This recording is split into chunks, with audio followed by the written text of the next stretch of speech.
pleased to welcome all of you to our Open Caucus. I'm Art Eggleton, Senator from Toronto, co-chair of the caucus, and along with Claudette Tardif, Senator from Alberta. This Open Caucus initiative, we open our doors to Canadians, parliamentarians, and to the media. We want to learn about and discuss issues of national importance. This effort is hosted by the Senate Independent Liberal Caucus, but is intended to be non-partisan, and we have had members from other groups here from time to time because we welcome and encourage a variety of opinions during these discussions. Today we're going to move into part 2 of our discussions on robotics and artificial intelligence, and this one specifically dealing with military applications. New classes of robotics can be cost-effective, reduce payloads, and minimize harm to soldiers. From exoskeletons to human-operated unmanned vehicles, current advancements require that humans are kept in the loop with regards to decision-making. However, at least 6 countries are working on the full integration of artificial intelligence into military technologies, thereby potentially increasing the use of autonomous weapons on the battlefield. Although an open letter arguing for a ban on fully autonomous weapons has been signed by 3,100 robotics and AI researchers, there has been no international agreement regarding what level of human control there should be in these cases. To address this important topic, we will discuss the range of legal, ethical, and strategic challenges that are posed by technological advancements as they apply to military operations. Now, on the logistics side, there's coffee in the back for anybody who wants it. Translation devices are on our table. And for those at the back, what channel is English and what channel is French? 12? 12 and 13. Up on the table, it's 1 and 2. And we encourage those in the audience to participate. Agnes, over here, raise your hand. Thank you. If you give her your name and where you're from or what institution or company, whatever you want to say about what you represent, and she'll get it up to me and we'll weave it in with the in the course of the meeting. So there are 2 microphones, number 6 and number 29, and from this end they have those numbers, and up to 3 minutes for questions or comments from people in the audience. So with that, my co-chair, Senator Tardif. Merci. Alors bonjour, bon matin. Il me fait également plaisir de vous souhaiter la bienvenue à cette rencontre du caucus ouvert et je tiens à remercier les conférenciers d'avoir accepté de nous rencontrer ce matin. La discussion d'aujourd'hui porte sur la robotique et l'intelligence artificielle et en particulier sur les applications militaires qui en découlent. L'évolution des technologies militaires présente divers avantages et défis. Au moins 6 pays travaillent à l'intégration complète de l'intelligence artificielle dans les technologies militaires, ce qui pourrait accroître l'utilisation d'armes autonomes sur le champ de bataille. Il n'existe aucun accord international sur le niveau de contrôle humain qui devrait exister sur le champ de bataille.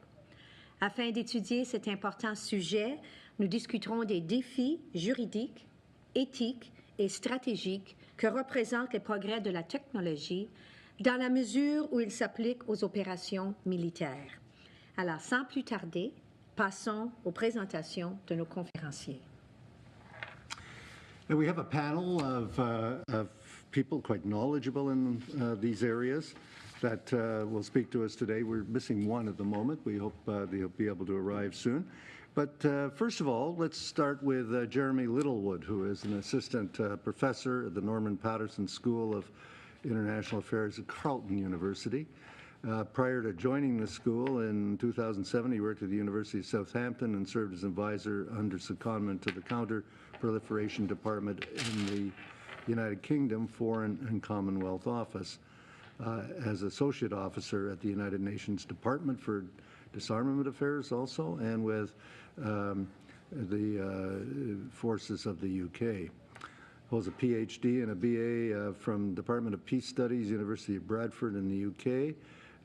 And at the Norman Paterson School, he leads the Intelligence and International Affairs field of the master's program. Professor Littlewood.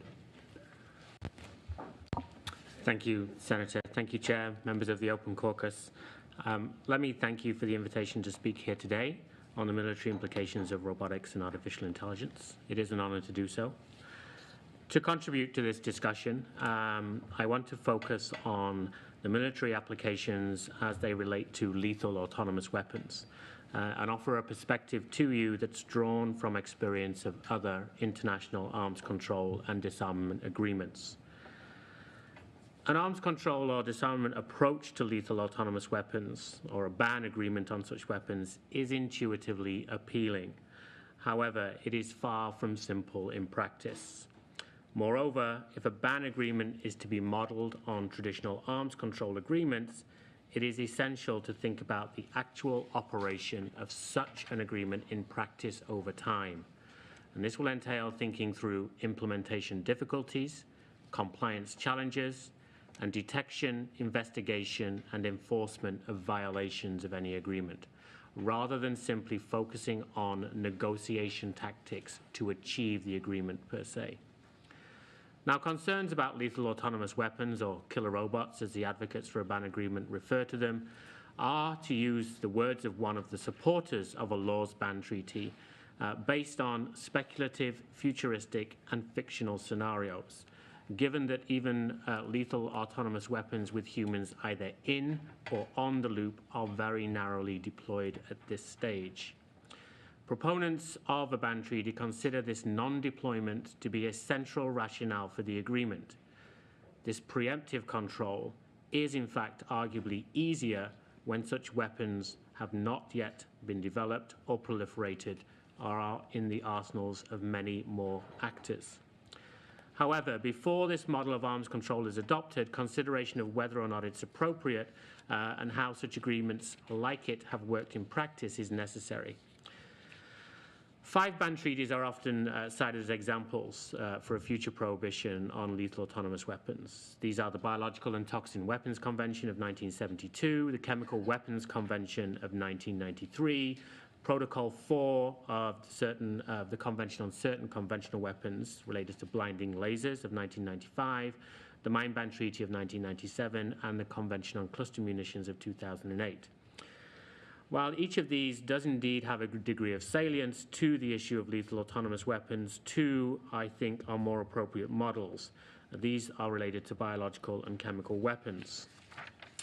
They're more appropriate models for AI and robotics because the conventions dealing with chemical and biological weapons deal with dual-use goods, materials, and knowledge, and they prohibit purposes rather than easily defined things.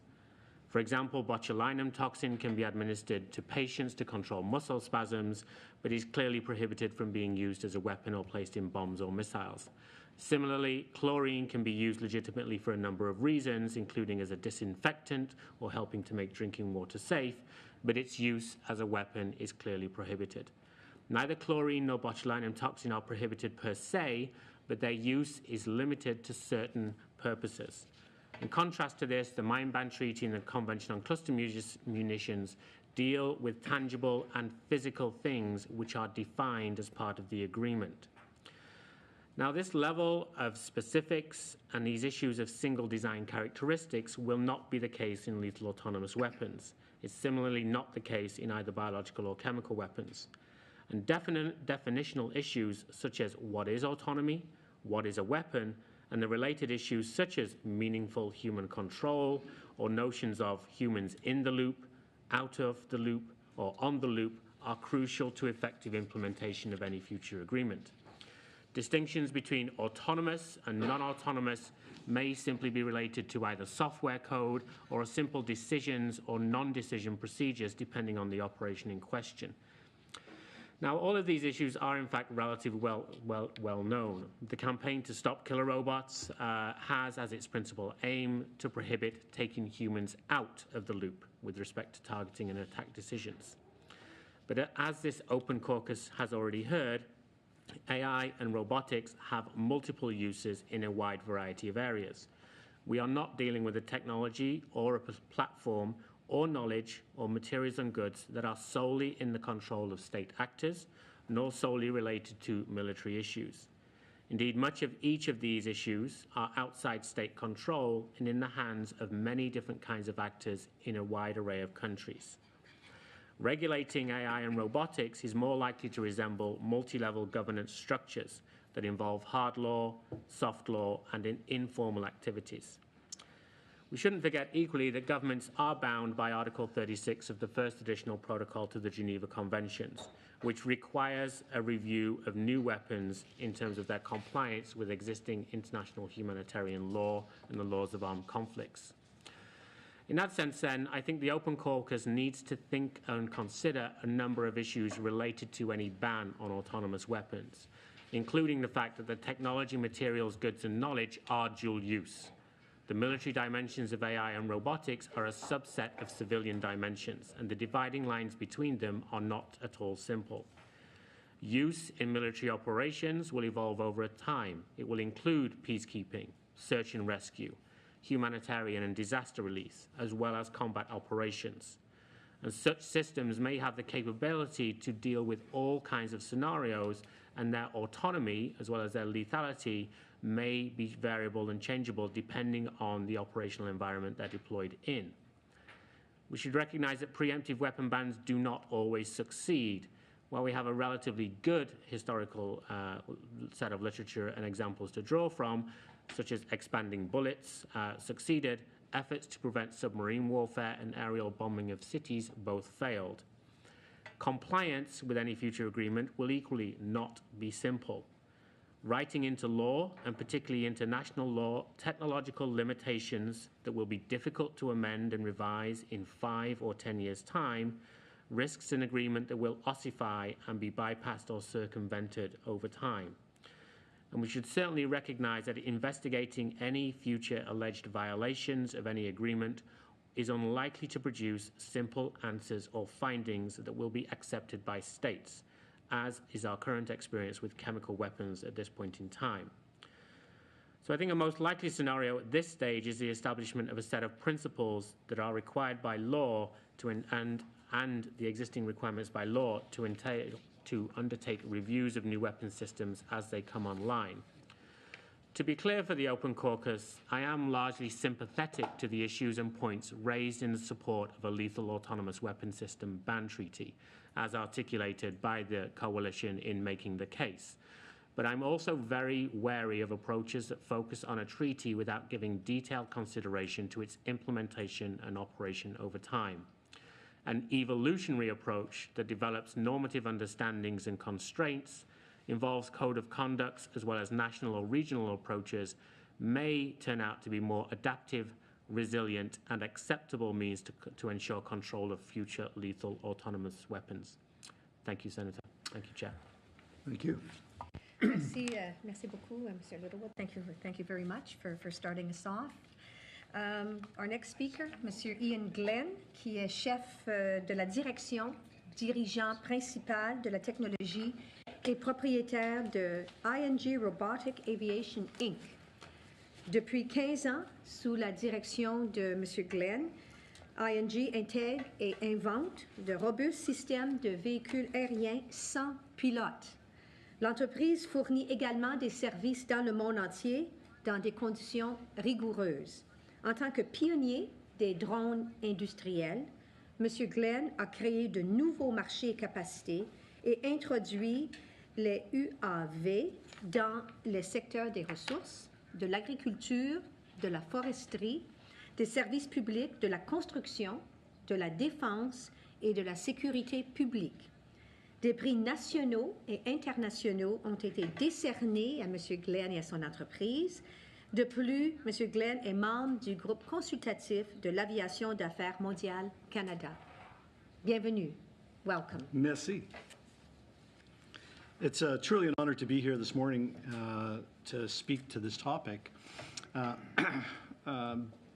The challenge is always, as an industrialist and entrepreneur, to find yourself engaged in what is really, as Dr. Littlewood pointed out, we're at the forefront of so much innovation, so much change, right? And it does come down to how we as a nation want to look at these evolving technologies, and actually, do we have an opportunity to influence them? I operate very much at the coalface, right? I build industrial drones. My background is that of a Cold Warrior. So my first job out of university was, from the Royal Military College, was to command troops in Europe. So I have a distinct appreciation, perhaps not shared by many, of what that means when Canada says we're going to operate a certain way. That's informed by many years of going to school. I tell my daughter I did grade 22. So I've done both signal processing through to mechanical and computer engineering. And I find myself in this space today leading innovation, which is moving much, much faster than governments can predict. And Jeremy raised some great points about how we need to think about, even if we can control this. So just to illustrate a little bit more of where the world is today, it was my team that flew the technology for the Army that put these, what I like to call, unseen angels over the battle space, right? So over our troops in Afghanistan, we flew over 30,000 hours from 2008 to 2011, helping to keep our troops safe. How did we do that? Not by they were not weaponized, but they allowed them to go and see what was in front of them, help looking for essentially bad people doing bad things. We did the same thing for the Navy from 2011 and 2014, where the mission was in the Indian Ocean, looking for folks that we didn't, who were in the drug trade or piracy, as part of a NATO commitment. Again, these little robots flying over in the middle of the night could see the folks that were under the rules that we were operating, not allowed to do things. So the technology piece works from can we go and fly robots in these harsh conditions that have a direct military bearing. And so what we do today is we actually build a number of different systems. We do a helicopter, which is flying right now for the UN in the Congo, helping to map out areas for humanitarian relief. We have a fixed-wing aircraft. I put some pictures up there, where it'll fly for 8 hours, and it's being used next month actually with the Bermuda government as part of a security. And we have a longer endurance aircraft that'll fly for over 24 hours.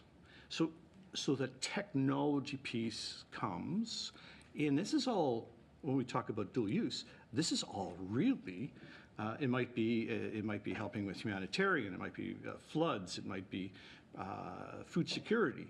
So we're not in a world where it's all military.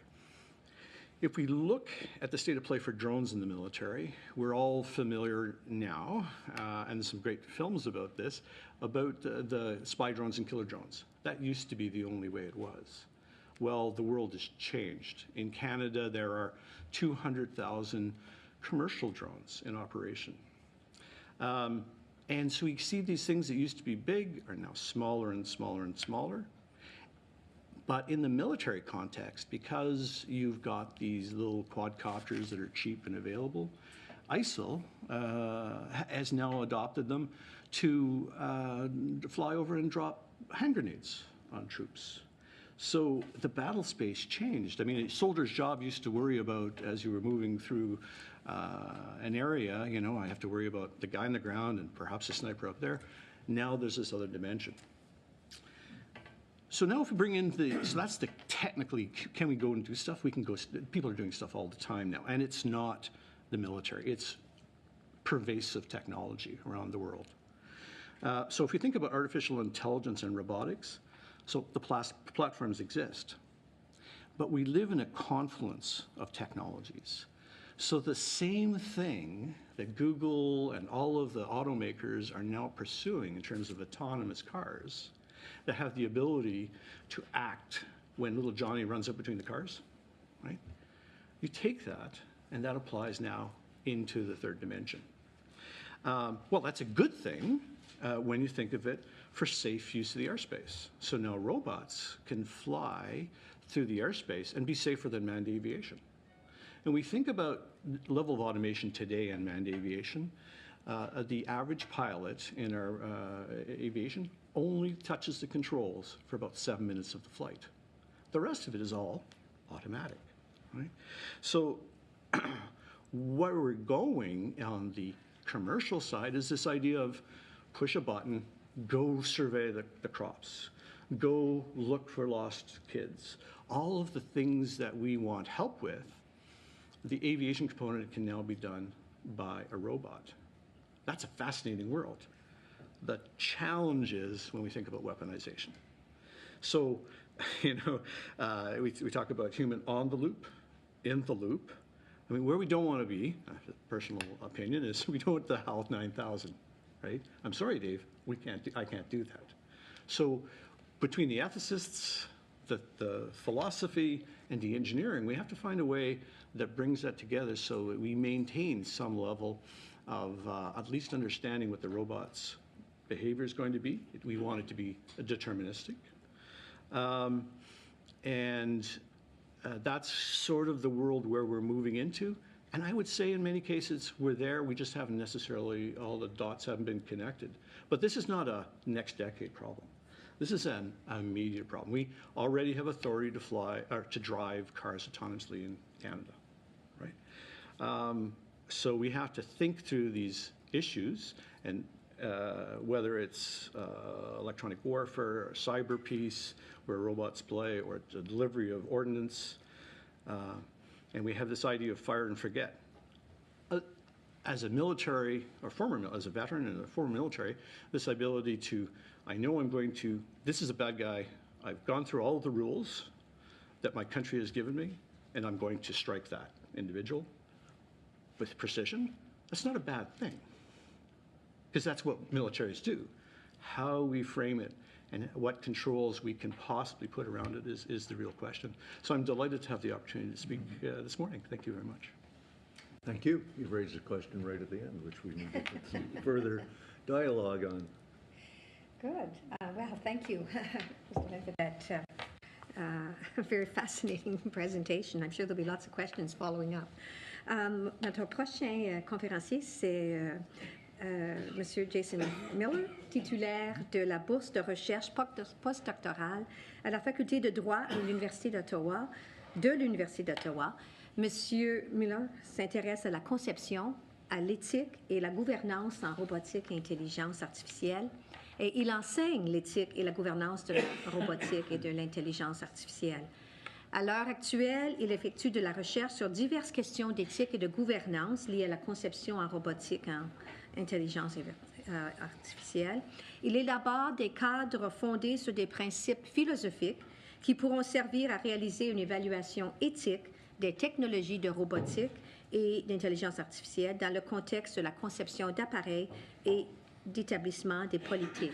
Auparavant, il a travaillé comme ingénieur à la conception de procédés de fabrication de systèmes électroniques en aérospatial ainsi que d'équipements de télécommunications. Bienvenue, Monsieur Millar. Thank you. Thank you very much. And thank you, Senator Eggleton, for inviting me to contribute to today's meeting. I'd like to commend him for his broad initiative, this broad initiative on robotics and artificial intelligence. Though the Canadian government finds itself lagging somewhat behind other countries in its research on robotics and AI, including the social and legal issues those new technologies will raise, all is not lost. In the meantime, many of us in academia and industry and even in government, we've been researching these important topics with the expectation that the government would soon come on board, and here we are. It's a good timing for that.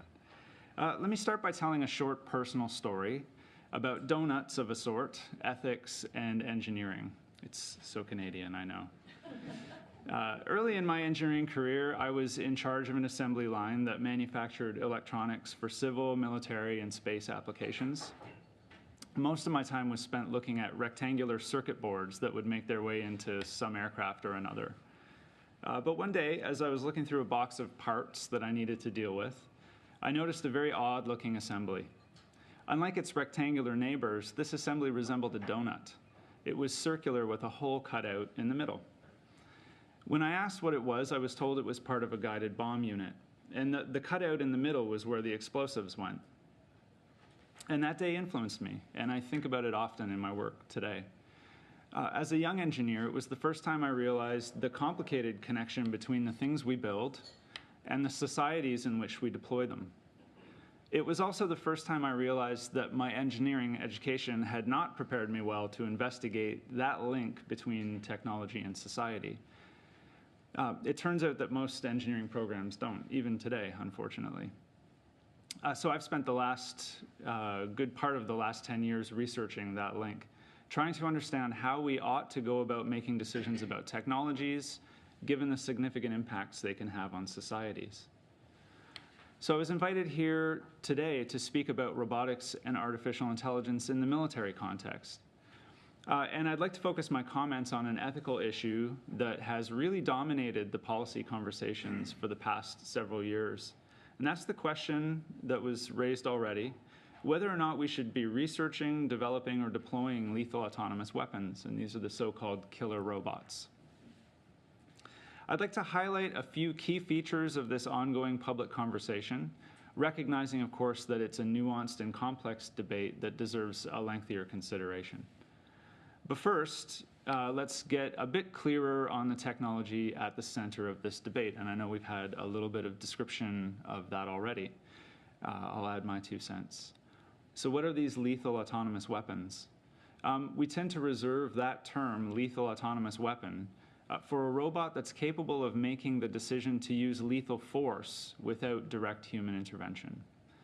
This is different from remotely controlled weapons, which are sort of standard and common today, which require a human to pull the trigger. And their ability to independently pull the trigger is why lethal autonomous weapons are often referred to as killer robots and not just drones or robots.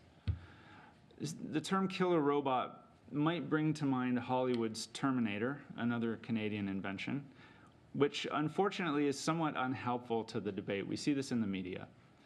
Current technology is nowhere near the sophistication of James Cameron's highly intelligent, human-like Terminator, which might lead some people to the very false conclusion that we have nothing to be concerned about today. The sobering fact is this: current technology allows us to design a military weapon system that could seek out, select, and fire on a target without any human intervention if we so choose to design that system. Thus, whether or not we ought to do so is a pressing question, and it's given rise to an ongoing debate both at home but also at the United Nations, as Mr. Littlewood mentioned. So the debate looks something like this, generally speaking. On the one side, we have those opposing the development and use of lethal autonomous weapons for various reasons, while on the other side, we have proponents who come armed to the debate with their own set of justifications for pursuing the technology. What's interesting about the debate is that it's started to turn on the use of another important concept, and that's meaningful human control. It was mentioned in one of the earlier presentations. Now, at the international level, talk of meaningful human control is a key feature of the debate. Most countries have opted to take a position that stresses the importance of maintaining meaningful human control over autonomous weapon systems. But their positions differ based on definitions of the term or on whether or not they believe meaningful human control must be maintained over the kill decision exclusively or over more upstream decisions, such as whether or not to deploy the technology in a particular circumstance. But what's becoming clear is this: taking a position on the research, development, or use of lethal autonomous weapons will require one to simultaneously take some position on the role that meaningful human control plays in that debate. I was invited to give testimony on this issue at the UN in 2015. Unfortunately, at that meeting, the official Canadian position on the research, development, and use of lethal autonomous weapons was that Canada had no official position. The UN has since elevated the issue. It's no longer an informal process, and they will be holding formal meetings on the topic moving forward. So Canada must now, it seems, develop its official position in anticipation of that process. And I truly hope that officials will reach out to its many resident experts for consultation. I think this is an indication that that is beginning. So with that in mind, let me conclude by highlighting two areas of research that I've been involved in that I believe are important for supporting a Canadian policy position on autonomous weapons. The first involves my work with the Open Robotics Institute, and that's a think tank out of UBC. In late 2015, we published the results of our international public survey on the ethics and governance of lethal autonomous weapon systems. Because the legality of these proposed weapon systems is uncertain, international humanitarian law suggests public engagement as a legitimate means of informing the debate. In our study, a majority of participants indicated that lethal autonomous weapons should neither be developed nor used, and further stated a preference for the use of less autonomous, remotely operated weapons, the kinds that are being deployed today. And this is consistent with other surveys that have been conducted on this issue. Though we recognize that public surveys are not definitive on these issues when it comes to forming policy, we nonetheless argue that they play an important role both from a legal perspective, but also, and perhaps more importantly, from a public trust perspective. The second area of research involves an upcoming workshop that I'm organizing with Dr. Ian Kerr, who this caucus has heard from already at the first meeting, and it's funded through DRDC, Defense Engagement Program Initiative. The workshop will bring together a group of international experts and government stakeholders who will work together to develop a better understanding of meaningful human control and its relation to various policy options, all framed specifically in the Canadian context. Our goal is to generate a set of policy options based on the outcomes of that workshop. So finally, military robotics and AI pose complex ethical challenges, legal challenges, social challenges. And they make, I think, the guided bomb issue that I was dealing with as a young engineer seem kind of quaint by comparison. But we're well positioned to meet those challenges here in Canada. And I think it's time to take the work to the next level, and I appreciate the role that this process is playing in that effort. Thank you for your time. Well, thank you very much for all three of you for introducing us into the subject, and I think we're going to have quite a number of questions. And so let me get senators down on the list as you wish. Okay. And again, I'd remind those in the seats facing me that Agnes over here is willing to take your name down, and we'll work you into the conversation on this as well. So starting off, first question, Senator Mercer. Thank you, Chair, and gentlemen, thank you for being here. I'm a member of the Senate Standing Committee on Transportation Communications. We're in the middle of a study now on connected and automated vehicles at the request of the Minister of Transport. And I have to say that in all of our discussions so far, the military application has not crossed my mind.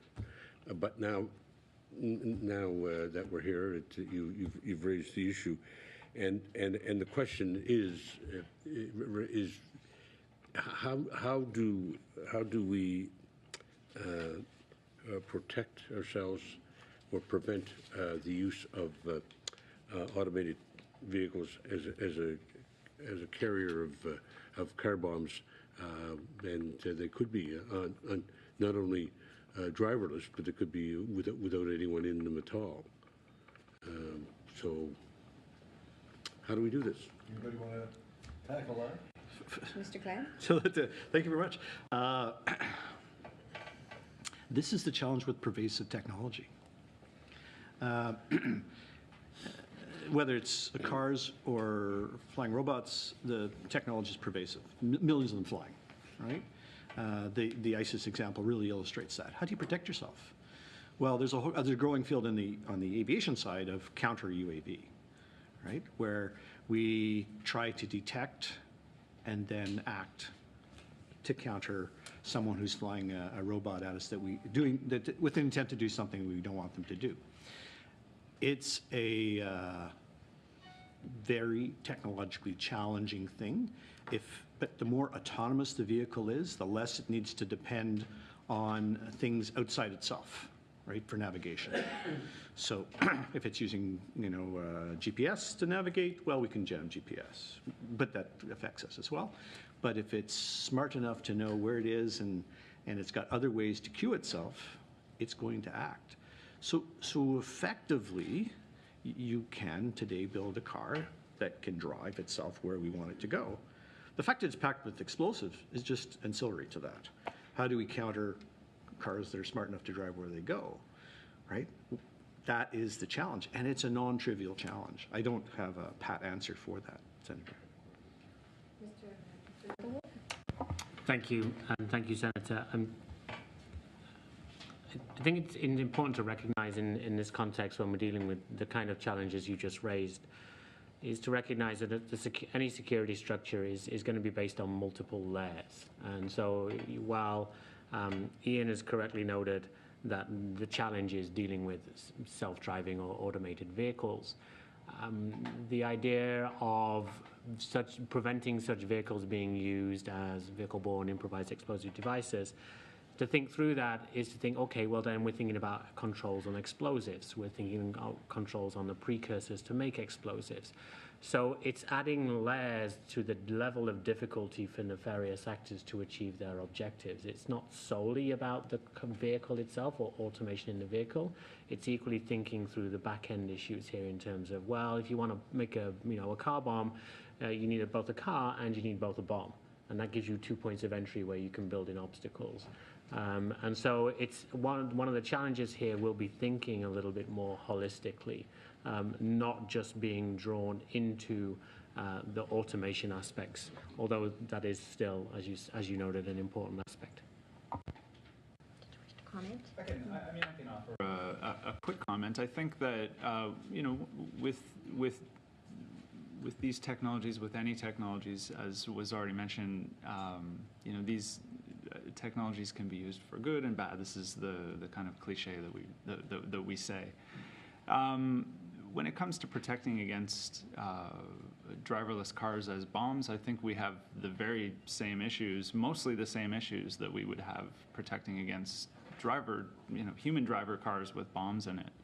I'm not sure that the driverless, and I have been asked this question before, I'm not sure that the driverless aspect gives us any particular reason to worry about the bomb situation. Unless we believe that there's a high probability that somebody's waiting to use these technologies. I think in the autonomous car perspective or context, we have to weigh the many benefits or proposed benefits of that technology against the relative likelihood of something like a driverless car being used as a bomb. And we have other examples already. People made similar comments about or raised similar concerns over small toy drones. And now what's the number in Canada? 20,000? 200. 200,000, okay, off by a factor of 10. So that is many opportunities to intentionally bring down aircraft, if one so desires. And I know that when these toys were getting more sophisticated and being brought onto the market, these concerns were raised about aviation safety as well. And so I guess my point is just that, when we wander into when we decide to release these technologies into society, we make a decision that we're going to accept the risks that go along with it. And to a certain extent, we end up relying on the good of humanity, as we have been in the case of drones. And luckily, we have not seen any of these kinds of events, and I don't know that there's particular concern. Well, of course, you remove the issue of recruitment of a volunteer to suicide bomber when you use a driverless car, because that factor is probably a hurdle that is not that easily overcome, and this presents an opportunity for that. One of the things I didn't hear anyone mention was the positive military applications of the use of robots and drones in particular. I just spent last week aboard HMCS Ville de Quebec in the Atlantic Ocean, and we talked to the crew and to the leadership about the use of drones from a search and rescue point of view, allowing them to reach out further into the sea while they're doing their own work and expanding their broadening their eyes on the ocean. And I think that this is an emphasis that we haven't concentrated on, because it's the use of drones in particular are a huge benefit to search and rescue, to the military in terms of reconnaissance, and also as the Deputy Chairman of the Agriculture Committee, it's a huge benefit in agriculture, and there's all kinds of benefits here, but the military side it's difficult for us to think that this is a really good thing. But then there's the bad side of this thing of, for example, the driverless car packed with the explosives. That's more a statement than a question, but it's... Senator, I reinforce that. I had an opportunity to speak a little bit about it. The slide's still up, but we actually flew for the Royal Canadian Navy in the Indian Ocean as part of NATO Task Force 150. And that's exactly what we did. We helped protect our troops and our in this case, the sailors, by going out and being able to identify dhows that were smuggling drugs or threat vehicles. And then during the day, they deploy the Sea King, and the ship would come out alongside. So in 2014, we helped the Royal Canadian Navy take down over $2 billion worth of drugs. That's a pretty good metric for the success of drones at sea. Yeah. Well, I live it. So thank you, Senator. That's exactly, I'm fully supportive of what you're saying. Mr. Millar? Yes, thanks. You know, I often feel like when I'm the ethicist in the room, people are expecting me to slap their wrists or something like that. And certainly, when it comes to drones, drones are, you know, there are a lot of great, wonderful things that drones can do. I think it's a technology that's very promising. And I certainly would just, you know, reiterate that the lethal autonomous weapons debate, at least the way it's been expressed in the, you know, when I've seen it made at the international level, the issue is not over drones. It's over drones with this one very specific feature built into them, and that's the ability to pull a trigger without any meaningful human oversight. That's really that's the concern that people have. So it's absolutely not a concern about today's drones that are flying missions all over the world. Those drones, by and large, are remotely operated by human controllers who are making decisions at various levels about targeting and firing on targets. So that's not the issue. So I certainly would just like to, you know, if there was any confusion, clarify that in taking a position against, you know, for those people who take positions against the use of lethal autonomous weapons, they're certainly not taking a position generally against the use of drones. It's just very specific design features that they're concerned about. Yeah. Thank you, Chair. Okay. Senator Day. I'm going to try to ask this question. I could use a little artificial intelligence right now, and I allow my body to repair itself. But my first thought, and I'd like you to comment on, is the importance of legal and social issues. But we can't deal with it all. And there are legal and social issues for military applications, and the more the United States uses these drones to take out people that they decide are not desirable, it starts to present some serious problems worldwide. So that's a military side, and then you started talking about some of the other social, commercial type applications. Where are we? The United Nations can't do all of this.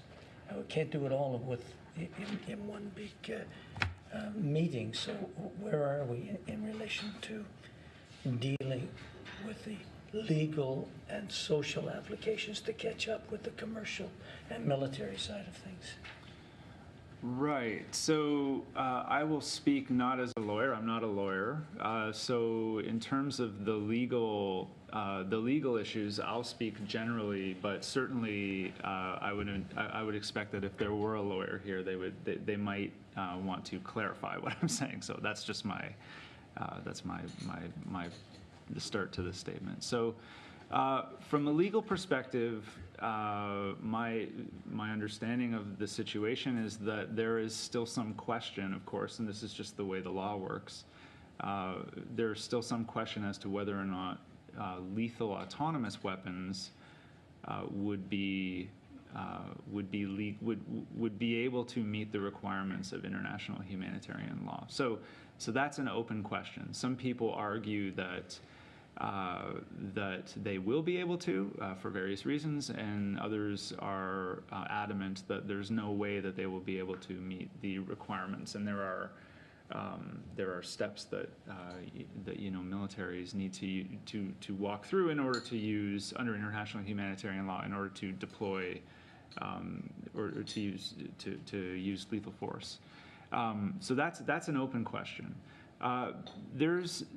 But there are arguments that people make that the legality isn't necessarily the issue when it comes to these lethal autonomous weapons. Again, the drones, there are legal questions over those, but we're using those. We have precedents. We have so we've seen those in use. We know roughly how those operate. But with these proposed or future military systems, the ones that would make the kill decision on their own, there are questions whether or not, even if you could satisfy your requirements under international humanitarian law, so the legal requirements, whether people make arguments that you would still have an ethical problem on your hands, that there's just something wrong about delegating that decision to a machine. So two different types of arguments, both concerned over the technology. Again, what I think, though, we need to do in order to decide whether or not so let's say Canada's working towards taking a position on the research and development of these lethal autonomous weapons. We need to understand what it is specifically that we are concerned about, if we're concerned about anything. Are we only concerned about the legal aspects, or are we, in addition to that, concerned about these other ethical issues, about that issue of delegating that decision to an algorithm or to an artificial intelligence? And if it turns out that it's the latter, then we have a very different kind of position than just the former, if it's just the legal concerns, because we may be able to solve those problems. Well, Anybody else on this? Professor? Thank you. I think this isn't an issue where, unless an individual has already decided to take a position or is advocating for a ban on lethal autonomous weapons or is a proponent of lethal autonomous weapons, the vast majority of people who write on this or are having to think through this are working their way and trying to think through various different scenarios. Like, okay, well, in this example, what would happen? So, for example, one question that's evident in the literature is, well, autonomy for a machine to kill a human is widely considered, both in survey data, in polling data, by numbers like, okay, that's a step too far. There could be, various innate human objections to that appeal to us in the sense of machines killing humans, we're not going there. But machines killing machines in terms of autonomy, well, that's maybe a different kinds of question. You know, can we have an automatic static defense system that will maybe take down incoming missiles or incoming torpedoes or ship missiles, for example? And so my suspicion is that this debate will have to evolve over a period of time, where we might end up with some sort of, you know, higher order ideas about, we're not going to sanction or adopt a position where we advocate machines can kill humans. But we will have to think about that in reality over the next few years as it evolves, as the technology itself evolves, as conflict situations evolve. And so there's going to be a dynamic aspect to this that will probably be founded on some core principles and beliefs that countries will adopt or that civil society will push. But we're unlikely to be able to draw a bright, shining line, for want of a better way to think about this, at this point in time, because many of us really don't yet know how this will evolve. I guess the message I'm taking from that is that we better stay in touch with one another, because we have a role as policy developers and developers of legislation, as lawmakers. But we need the input from people like you as to where this is going and what are you seeing as problems. I wonder if I could ask one other short question. Sure, go ahead. I'll try to. And this should involve Mr. Glenn and our favorite school of the Royal Military College. Your comments and your history, actually, going from the military into the civilian side of things, led me to reflect on how a lot of technological advancement has come from the military, from DARPA, I think, in the United States, and the race to the moon. You remember back a generation ago, and so much civilian ideas spun off from the government military involvement. But today, the lines seem to be getting a little blurred here as to where the advances are with respect to artificial intelligence. And I wonder if you could just comment as to where are we, military, government versus civilian development? Well, I think thank you very much for the question, Senator. This is where I live, is trying to understand where that is. And I've lived my life in that moving technology from the military sphere to the commercial world. And we've seen it, and Canada's led a lot of this, right? In aviation, we went from pioneers in aviation flying in World War II, and then the bush pilots, and our whole Canadian aviation was based on guys who learned to do stuff in war. So we've seen it, everything from penicillin, radios, GPS, and now drones in my case. So it's not clear. I would say that the thing that has fundamentally changed are the drivers on the commercial side that have changed. So we live in a world where Facebook, Apple, Google, Amazon are driving a technological change. I heard today that Apple has more money than God, effectively. They do. They have an amazing capital. They can do whatever they want. We contrast that with our own defense. We don't spend money effectively. We have very little to spend. Some of it goes to Jersey. So we're not in the game. Like as a nation, we're trying. We have innovation was mentioned 300, 400 times in the latest budget. Lovely. We're not leading. It's being driven by commercial interests. The U.S., whole other story. China, a whole other story. Here's an interesting fact. Saudi Arabia, instead of buying a Predator, has bought a Chinese equivalent. And that Chinese company is building a factory in Saudi Arabia to do that, right? The world has changed a lot. And so the military part, it's a great crucible. And from that comes great technology. But in autonomy, artificial intelligence, that's being driven by global, commercial, scalable dollars that aren't currently, other than the US, maybe China and Russia, that the money isn't being spent. So I think that it's really being driven in those arenas, and that's a fascinating thing. But it also moves it from state to corporation, multinational corporations who no state has control over. The reason Apple has so much money is they just put their money someplace in a tax haven, and they can't be taxed. Well, let alone control whether they're developing a new artificial intelligence, an HAL 9000, right? So it's a really challenging world we live in, but it is absolutely, in my opinion, the technology now driven through where someone sees the innovation in the commercial side, and the military then tries to catch up on that. Thanks very much. Let me inject a question here. We've had unmanned aerial vehicles, drones used for surveillance, used for weaponry delivery systems for some time now. These are technologies that help ensure that lives are saved, and better to have a drone surveilling than to risk somebody going out in a plane. We understand all of that. And, you know, further technology like exoskeletons perhaps have some advantage. And you might want to describe what you think those are for those people that may not be aware of it.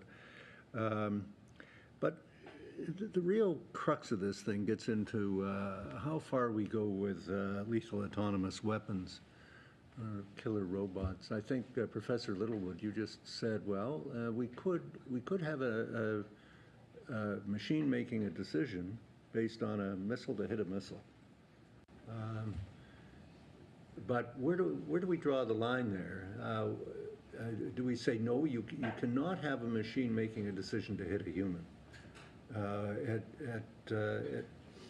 one point, do we see giving up some of that human control? Because I think that's the big issue, human control of all of this. Maybe you could comment on what countries you see going this further step of letting the machines make decisions, and should we allow that, and where should Canada be going on these advances in artificial intelligence and lethal autonomous weapons? Big question, but we'll start with Professor Littlewood. Thank you, Senator. I should perhaps clarify, I'm not actually personally comfortable with the idea of machines killing machines in the sense of taking a human out of the decision-making loop. But I can see how that might be, if nothing else, useful for a way to explore an issue, and that's certainly what's happening in portions of the literature. My understanding at this stage of the evolution and thinking of issues is that certainly most Western democratic states are not advocating or necessarily anticipating a future free-for-all in the next few years where humans will be removed from decision-making issues. And I think that will always be problematic. Any move down that road will always be problematic for Western democratic states in terms of the way that we fully intend to adhere to international law, laws of armed conflicts, etc. So in terms of where other countries are going, I don't know in terms of specifics, but this idea of one of my concerns about the prohibition ban route for lethal autonomous weapons is the risk of ending up with something that sounds nice to us but won't work in practice. And I think that's potentially a very risky route to go. And it's equally a recognition of saying that international arms control agreements, countries choose to join them, and they are perfectly within their rights to choose not to be bound by them. So unless over time and through state practice, customary international law evolves, a country could reject any decision or choose not to join a treaty and decide that no, it will move down the road of lethal autonomy.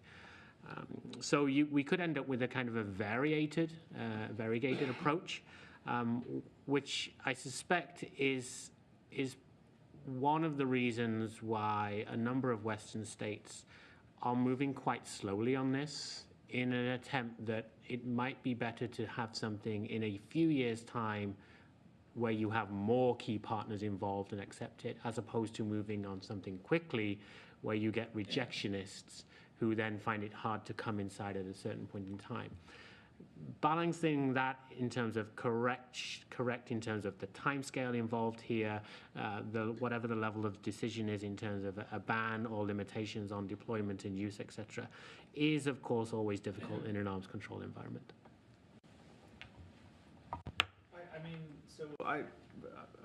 I'll jump in. The one thing I'm waiting to hear when I read about proponents making the case for the need for a lethal autonomous weapon system, I'm waiting to hear for that description of the use case that distinguishes the lethal autonomous weapon from the remotely operated weapon system, the kind of thing that we see today. You'll hear these what seem like relatively obscure when I'm hearing these descriptions of why we need lethal autonomous weapons. They seem to be obscure use cases. It's not about saving troops, because we can do that, it seems, with remotely operated weapons. It's not about being able to do the good humanitarian work or anything like this. I mean, we can do all that, it seems, with the current technologies or more advanced versions of remotely operated weapon systems. So the challenge that I would put to proponents is to come up with the use case that really tips the scales in favor of the need for that lethal aspect of the autonomy. Because if what we see is starting to look like consistent rejection of the technology from people, so from citizens, from soldiers even, when these surveys are run on military personnel, ex-military, current military personnel, they're uncomfortable with the idea of that one specific design feature. So I'm waiting to see what the argument for would be that really demonstrates a use case that we could not do without, and that it has to be that lethal autonomous weapon system. And I haven't seen that yet, so I'm waiting. If an argument like that exists, great, but I haven't seen it yet. Okay. Sorry, I agree. I equally have not seen a compelling argument, but I'd suggest that it's incumbent upon all of us to actually sit down over days, weeks, coming back, rethinking things, to think through the various possible scenarios or examples. Like, okay, well, in this example, would there be a compelling case for it? In that example, no, there wouldn't be a compelling case. It's hard to think, though, in terms of a compelling case, in terms of we definitely need this, because we've managed and we've dealt with casualties and deaths and crises without them beforehand. So in a sense of what are they bringing to the table? But rather than wait for proponents of lethal autonomy to come forward and say, hey, this is the case, and then those of us opposed to it will, oh, no, it's not. It's actually incumbent upon those of us who would be supportive of or want to hone a good quality potential ban agreement to think through those range of uncomfortable scenarios where, okay, in this case, it actually we might have to think about that, or we might have to envisage that scenario. Okay. I have a dimension. I'm a simple engineer, so I try to reduce things down to things that I understand. And so when I think about killer robots, and then I think about smart landmines, the only difference between those two things is mobility. So really, the decision to strike or not strike, the mine does that, right? A smart mine is a little bit more discriminating, right? It may not go off when a child works on it, but it takes an adult, or there might be something, some level of smartness to that. For a killer robot, it's got rules of engagement, and it's going to strike, right? So it just happens to be a mobile actor. So I'm not, again, fairly simple at this. So is there a role, the way we thought through our position on landmines Is there an equivalent thought process that associates with autonomous robots, killer robots? And the second part is there a technological piece to this? The way we employed unmanned strike capability in Afghanistan was we had an amazing set of rules of engagement. So it required the commander and the lawyer to both agree that this was something that we could act on, right? I mentioned it earlier in a previous discussion. Do we have the ability to deterministically decide, hard code into the robot, those rules of engagement that we're comfortable with? I think technologically we may have that ability. And does that change the argument any? There's two questions that I'm not really giving any answers. I've just got some questions. We're going to have a couple of people from Minds Action Canada speaking in a few moments. And Senator Munson, perhaps, before we go to the audience. Yeah, thank you very much. Well, as opposed to machines killing machines, how about machines helping machines?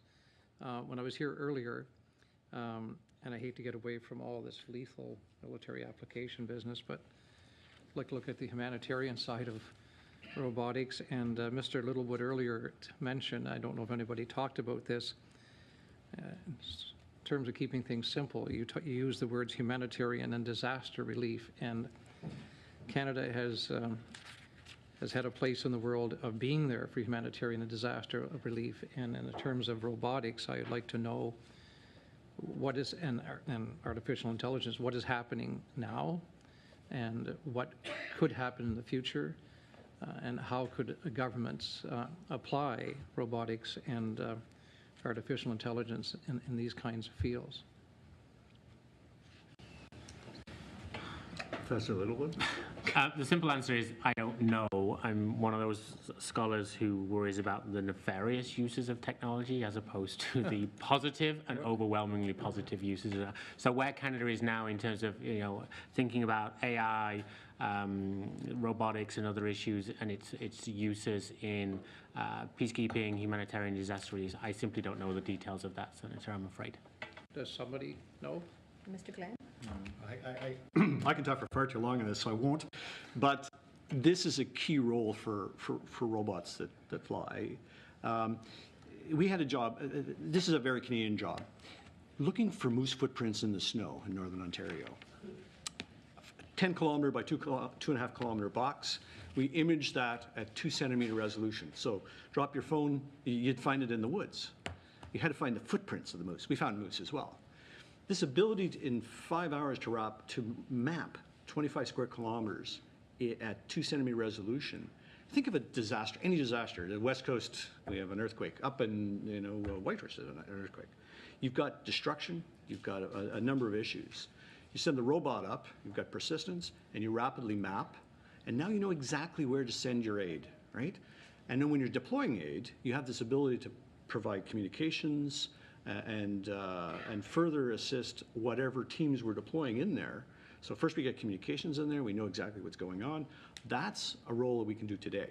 Now Canada doesn't do that necessarily with its DART or some of the things. It hasn't thought that process through, but other parts of the world, absolutely what's going on.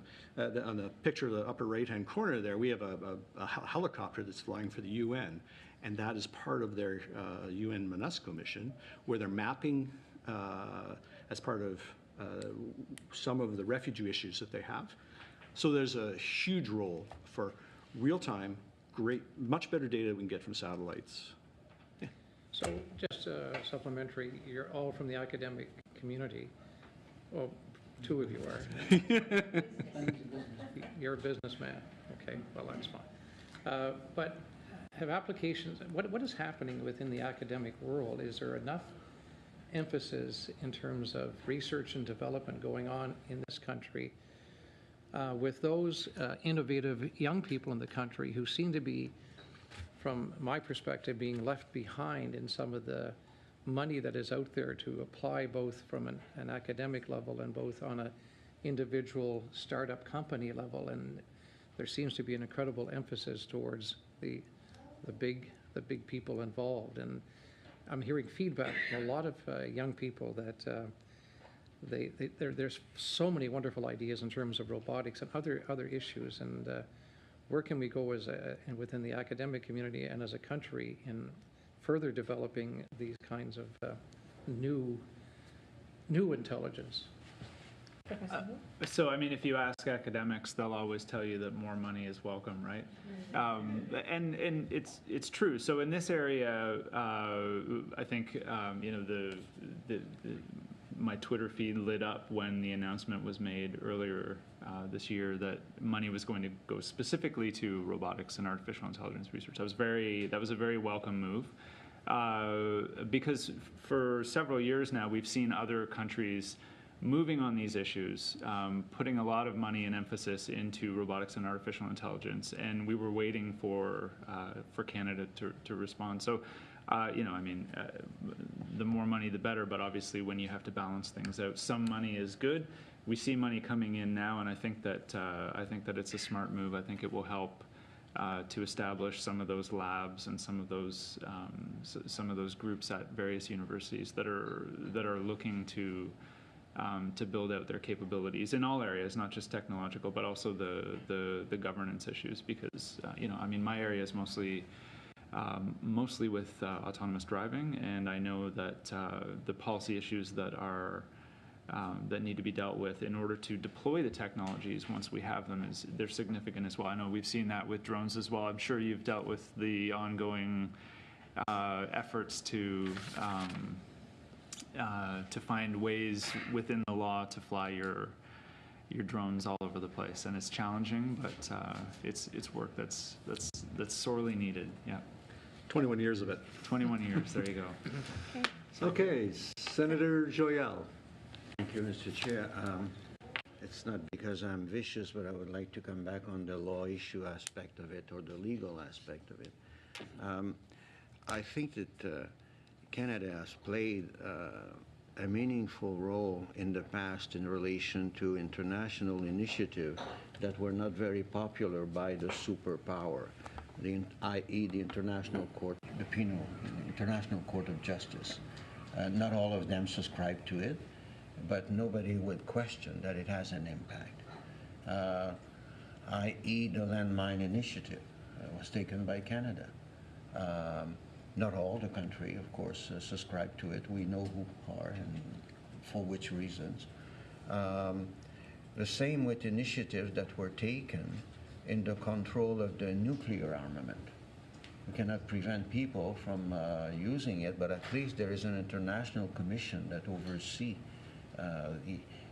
the existence and the use of those aspects that are very lethal.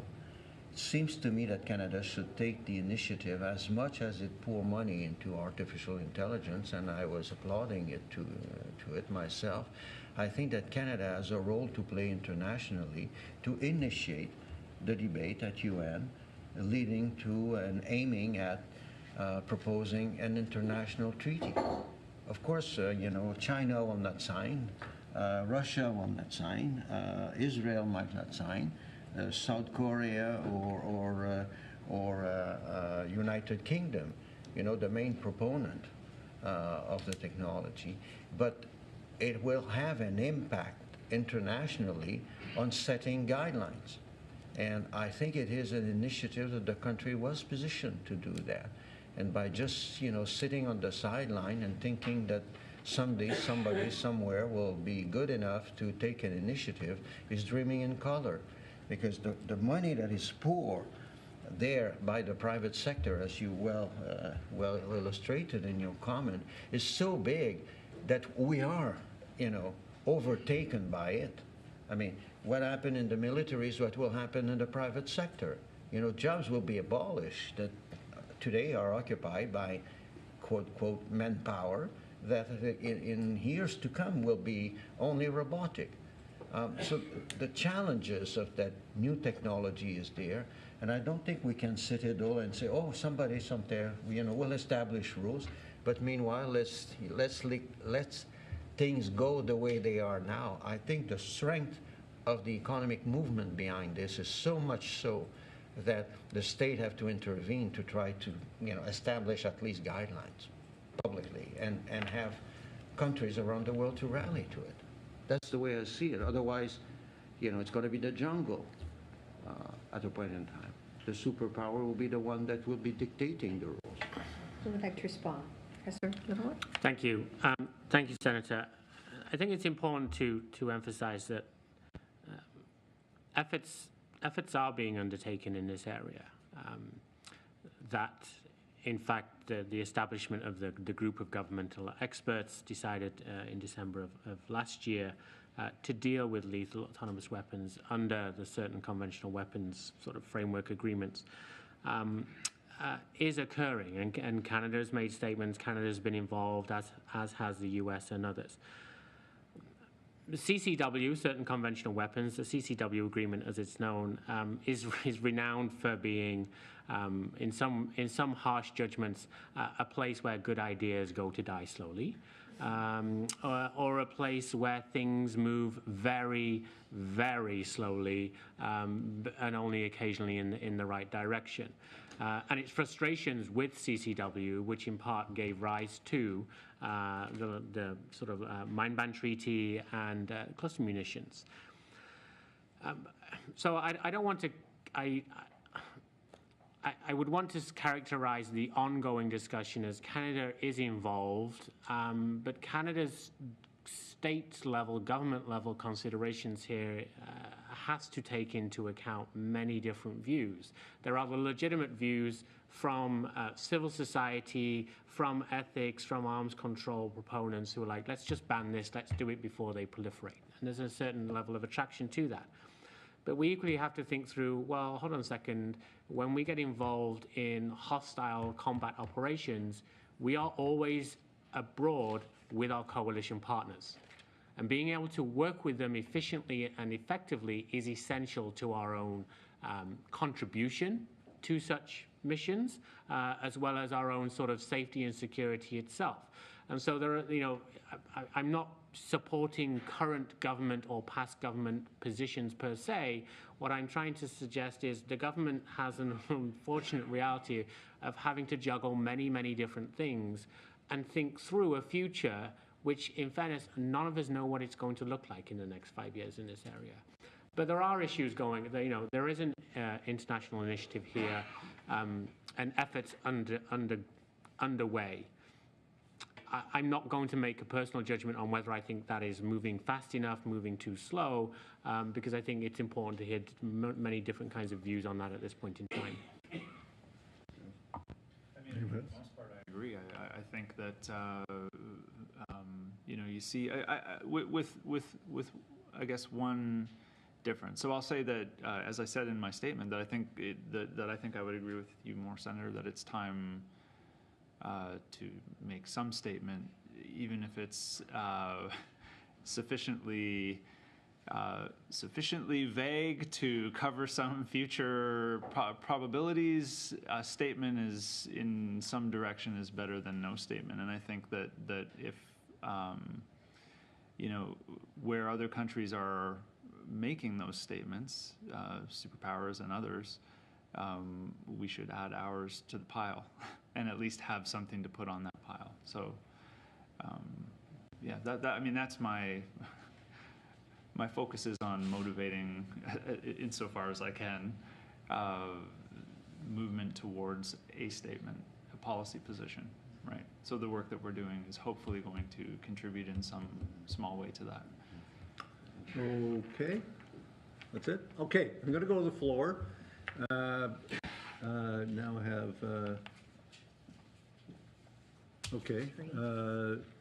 three comments from the floor, up to 3 minutes each, please. First of all, Paul Mannon, Mines Action Canada. Good morning, and thank you for giving me a chance to speak, and thank you for holding this. I think this is really an essential thing that needs to be happening in Parliament, and I'm glad that the Senate Independent Liberals have decided to have this open caucus. I work with Mines Action Canada. I'm an executive director, and we are a co-founder of the campaign to stop killer robots. And I want to say from the start, just to be clear, the campaign is not opposed to the use of robots in military, nor is it opposed to autonomy. in military, but we do feel there is a line that should never be crossed. And what that line is, what the debate should be. Our colleagues in the UK have come up with the concept of meaningful human control as a way of discussing this internationally and nationally, what it is we're talking about, what it is we're not talking about, how much autonomy are we willing to accept, and how much autonomy are we not willing to accept. And that's a very valuable thing. I think, secondly, I want to say that these discussions are also going on in the human rights community, because this is an issue that pertains to policing, border control, crowd control.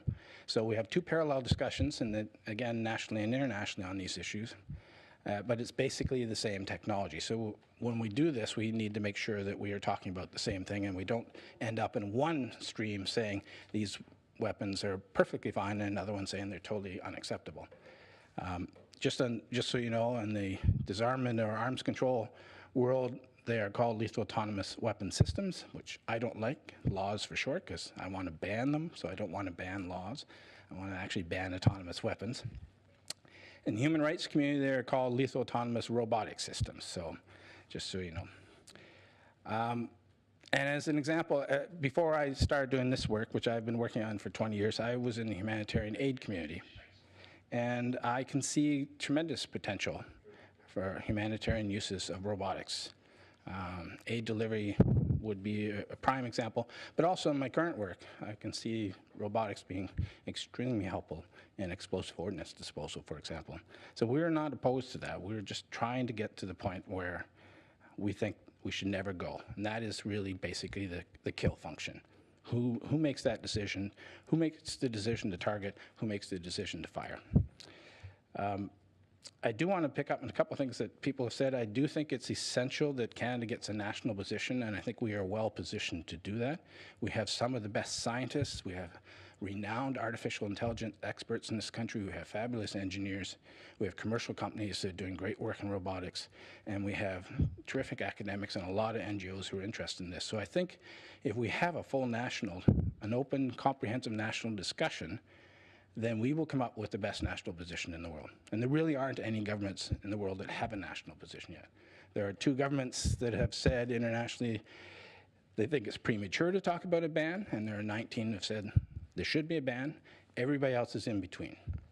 And I've not heard any government, I've been going to Geneva and UN for years on this now, not heard one military person or one government say we have to have these weapons. They're holding their cards close to their chest, and they're not quite sure, and they want to see where the discussion goes. In Canada, our organization is calling for a good debate, an interdepartmental discussion in the government. We need global affairs there, we need national defense there, we need public safety there, we need science and innovation there. I would also suggest we need Development Canada there as well, to talk about all the aspects of this, so we really understand what we're talking about. And then we can lead, as we did in landmines, and I think that's really important. Two lessons from the landmines. The Ottawa Treaty, this is the 20th anniversary of the Ottawa Treaty, just to remind you of that. One is, if Canada leads, the world will follow. We always get in this Canadian thing of, well, you know, we're too small, or we're not powerful enough, or we don't have a great economy, or whatever. If we lead, governments will follow. 80% of the world has followed us in banning landmines, and the rest of the world, with possibly the exception of North Korea, believes in what we did on banning landmines. I think the second thing on landmines is, the lesson learned is, don't wait until you have a global crisis before you want to do something. That's the reason why we want to have a preemptive ban. Let's not wait until we have a problem, because that gets us into the costly efforts of trying to ban after the weapon's been deployed. And that gets into really the complicated stuff that Jez Littlewood was talking about with chemical weapons and biological weapons, which we totally agree with. So if we do a preemptive ban, we will save lives, we will save destruction and chaos, but we'll also save national treasure as well, because we won't be spending as much money. It is doable.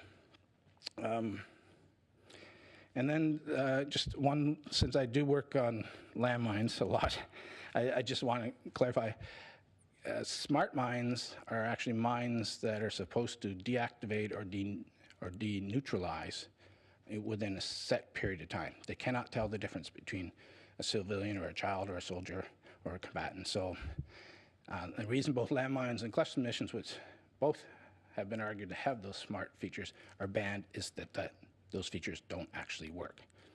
So that's why we ban them. But we can learn a lot of other lessons from landmines. And thank you. I probably used up more than 3 minutes, and I apologize for that.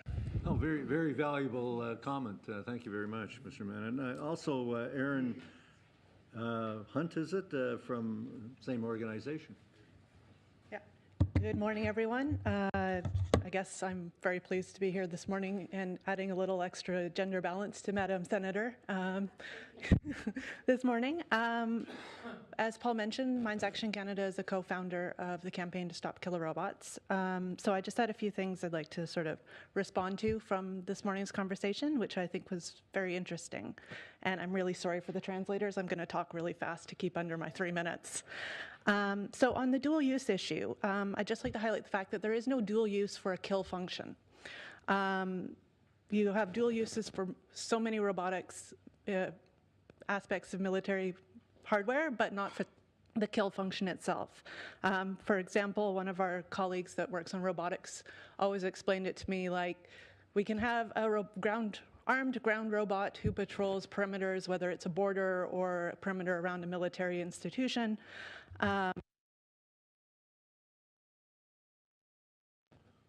Accidentally turned off my mic, sorry about that. Trying to keep my notes in place. Yeah, so you have the armed robot patrolling. It's reporting back to someone who's in charge inside the base, somewhere safe. It can send data, it can move, it can choose directions, and there's dual uses for all of these things. What there is not a dual use for is if the robot itself chooses to fire on something. There's even dual uses for the technology that we currently have where a person would make the decision to fire. Does that make sense to everybody? Not a military roboticist, so hopefully I explained that decently. So we can talk about dual use technology all we want, but the campaign is concerned about the decision to fire, and there is no dual use for that. Just to add to the conversation on IHL and autonomous weapons, we didn't bring any lawyers from the campaign this morning. We do have many of them. I'd encourage you to have a look at Human Rights Watch and Harvard Law School's publications on the topic. They've done excellent legal analysis of autonomous weapon systems. But the concerns that come up legally are with both proportionality, distinction, and accountability. So for anyone who's not familiar with IHL in the room, proportionality means making sure that any civilian damage is proportional to military advantage gained. The distinction is be able to determine who is a civilian or someone who is hors de combat and someone who's still participating in the combat. And accountability is if something goes wrong, we know whose decision it is and who would be held accountable. And as Mr. Glenn highlighted, Canadian military personnel and most military personnel are highly trained to be able to make these very difficult decisions. And the campaign's position is that AI and autonomy won't be able to make those decisions properly to a legal standard. And we were talking about public opinion on and the importance of that. That's actually a legal requirement or a legal concept that we need to keep an eye on, called the Martin's Clause. Not going to read the whole thing because it came from 1907, but anyone cool on IHL, check out Hague Law. 1907 is probably the most recent version. Senator Munson, your questions about money. Everyone loves to talk about money. Campaign would love some money, by the way. But a preemptive ban would actually help funnel money towards useful and helpful robotics, the kind of dual-use technology that will help society and the military as well. And I think one thing that's very interesting is ClearPath Robotics, a company out of Waterloo, is the first company in the world to say that they will work on robotics. Their job is to create robots to do dangerous and dirty work for humans, and they have military contracts, but they've pledged to not build autonomous weapon systems. And that company is actually a startup run by a bunch of mostly guys my age. So good point there. Senator Joyal, your comments on Canada's leadership were perfect. Can we write those down and send them around as advocacy points? Yeah, we'll send them to the Prime Minister. I think That would be lovely. And then, Professor Littlewood, I just have a couple questions about why do you think that those deeper conversations that you keep saying need to happen, why do you think they're not currently happening? Because I see those happen at within the campaign ourselves, with the academics we work with, and with governments. And also, who do you think is not being included in the discussion on that should be? And hopefully I stuck under 3 minutes, but I'm going to go sit down even if I didn't. Thank you. Let me ask if the panel has any response either to Mr. Mannon or Ms. Hunt's comments. Professor Littlewood. I have to do the courtesy of responding to the question. I mean, it's not that I'm not of the view that people are being cut out of this discussion. The discussions in Geneva, the discussions among the sort of the coalition is relatively open. So I'm certainly not trying to give the impression that certain points are being closed down. My concern about this is, to use your example, Erin, in the sense of there isn't a dual use aspect in a kill function. It's like, okay, arguably correct. But then let's be clear, if we're going down the arms control international legal route, we are talking about limiting a piece of code or a specific function on a weapon or a platform. That is not amenable to counting and categorizing and inspecting and dealing with physical, tangible things, because your function is not a tangible aspect. Your function is a decision-making. It's embedded either in the code or it is in, if you are deciding the function is there or the function is not, it's a decision that it's already, in one sense, has a human aspect. So one of the concerns that I have, or why I'm wary about embracing this in its entirety, is it would be fairly easy, and it's probably been done in fairness, it would be fairly easy to come up with something equivalent to the blinding lasers or the 1925 Geneva Protocol. Thou shalt not employ lethal autonomous weapons. A lethal autonomous weapon is defined as, in the blinding laser context.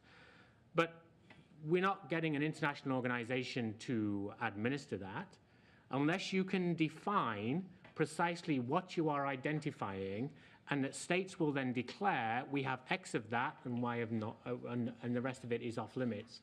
And if we think through the situation in the future of there is an allegation that a lethal autonomous weapon has been used to kill humans, then to think through, okay, what does that mean to deal with that allegation? There has to be somebody who can go on the ground and look at the evidence.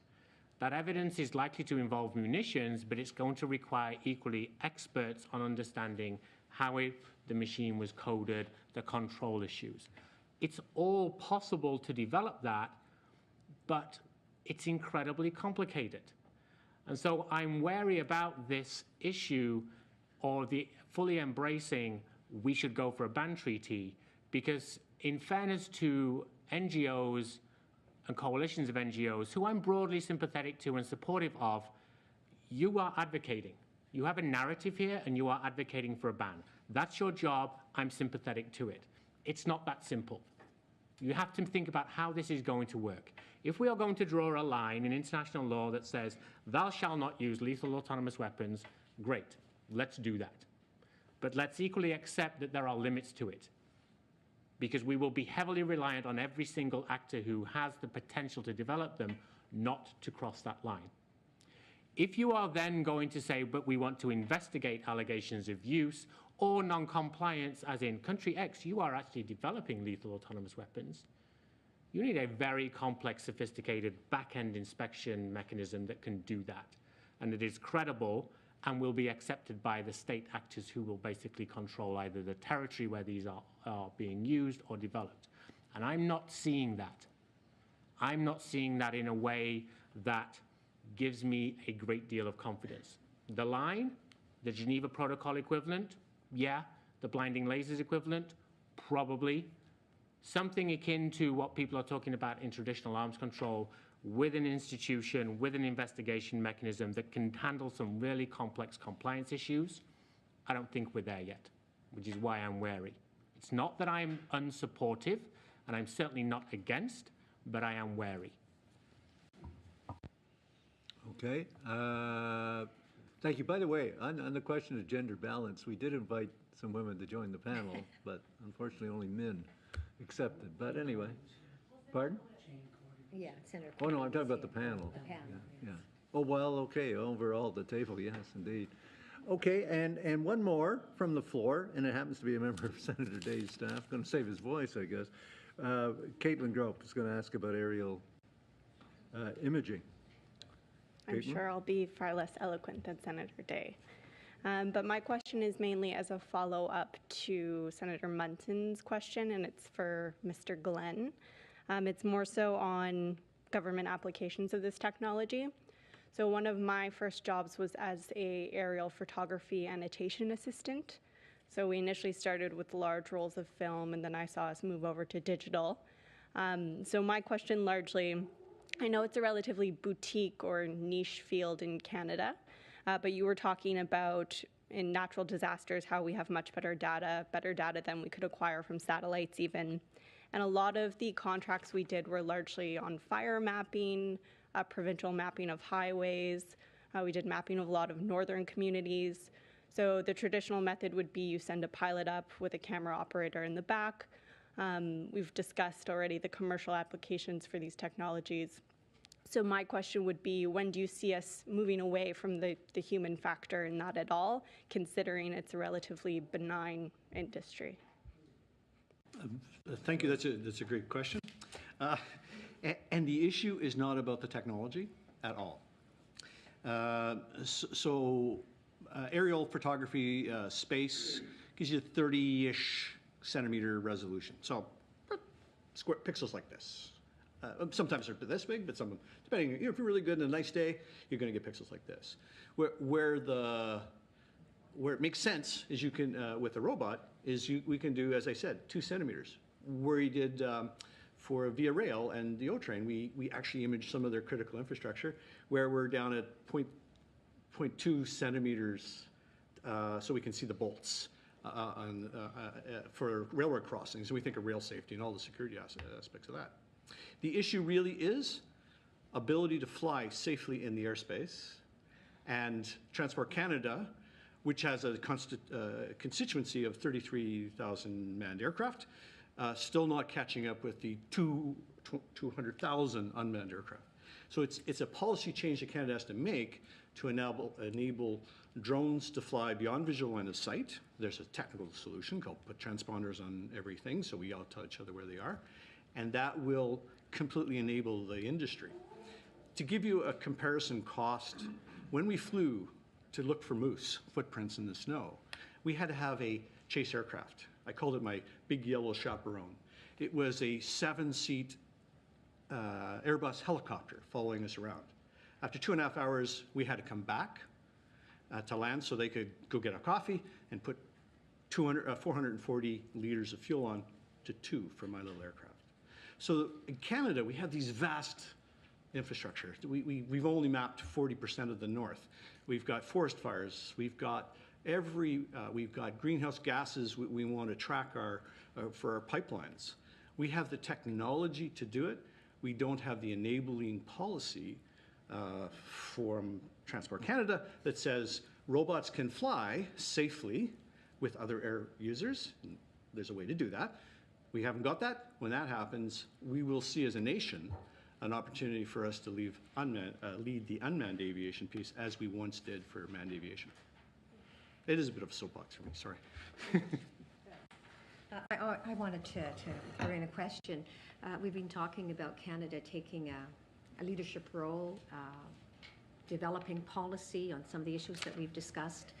And I know, Professor Littlewood, that you indicated that what we needed at this point would be a set of guiding principles. What might be some of those guiding principles that should underlie the policy development if Canada is to go forward? Thank you, Senator. I'm not sure I know, in all honesty, what I would list as a set of guiding principles, principally because on this issue I've sort of been following from the outside as opposed to sort of following inside. I mean, in one sense, both Erin and Paul have been far more active in Geneva, and the guiding principles would certainly have to involve input from civil society groups and concerned individuals. And as already indicated, you need around that table DND, foreign affairs, public safety. Basically, we're getting close to probably every sort of government department, as well as representatives who are thinking, okay, what are the industrial applications of this? How will any guiding principles affect research? I mean, the fundamental guiding principle is relatively easy, and it's adherence to existing international law concerning law of armed conflict. I mean, that's really not in question here. So those questions that Erin articulated about sort of proportionality, ability to do discrimination, certainly not causing excessive harm. I think Government of Canada knows that. I think probably internally many people are already well on board with that. But moving beyond guiding principles, it's then thinking through, okay, how do we then operationalize this if we get a treaty or if we get an agreement? And that operationalization is difficult. And that's a significant portion of my wariness here. I don't think we have been able to consider all the aspects of operationalizing an agreement unless our agreement is literally drawing a line and we are accepting that we hope everybody adheres to it. Mr. Millar, did you wish to add? I would, so guiding principles can be tough. So what we've opted to do with the research funding that we received from DRDC is hold this meeting in the fall to bring together actually many of the stakeholders that you're describing. Not a full set, but you do what you can with the money that you're given. We will have representatives from various agencies, and we decided to focus on this issue of meaningful human control. So people are talking about it. What does that mean? How would that translate into various policy options? What can we do with that? So it's a start, and I would just say that. Although guiding principles could be something of a kind of grander goal, it's even the smaller steps to try to understand what people are talking about, what they might mean by these terms that they're coalescing around at the international level would be very helpful in starting towards articulating those policy positions. So there's hope. Thank you. Okay. We have one more person from the floor, and then we'll wrap up. Andrew Phillips, who's from the office of MP Francis Drovin. It's on. So that's Francis Drouin is my MP I work for. Glengarry Prescott Russell is the writing. So my question is, given the possibility that autonomous weapons are inevitable, and it's something that will happen within the next 10 years, 5 years, who is going to be responsible for preparing a contingency plan or some kind of defense against these weapons? Is it going to start with the public sector, or is it going to start with the private sector? So my question is to the guests as well as the senators. So that's something I'm concerned about, and I think we should err on the side of caution when it comes to something that could be potentially deadly. So that's what's going through my head right now, listening to this whole Open Caucus. And just any quick comments would be appreciated. Thanks. Okay. Thank you for the question. I'll jump in by saying that I really don't believe that these technologies are inevitable. So I think that we have a window of opportunity where we see development going on internationally in technologies that could enable lethal autonomous weapons. But we, as Paul mentioned, we do see hesitation at the international level. Governments are not claiming that they're excited about lethal autonomous weapons and pursuing them wholeheartedly. That's not the case. So I think we have an opportunity to have the discussion. And as with other technologies, I mean, if we take a decision, not to pursue them, yes, other state actors may pursue them, but that doesn't negate the value of taking a position that says that you are not going to pursue that technology. So I don't see it as inevitable. I don't. Yeah. Any other comments or wrap-up comments as we're coming to the end of the meeting? Panelists? Okay, well, thank you very much. Well, listen, I think we're far better informed now than we were before we started this meeting in terms of this whole issue and what are some possibilities. I think Senator Joyelle has given us some good ideas about the path ahead. And we've explored this issue with some excellent panelists, and I thank you very much for being part of it. Simply to say thank you once again to our panelists for very thoughtful presentations, and thank you for sharing your expertise and experience with us. Merci beaucoup. Okay, and with that, I declare the meeting adjourned.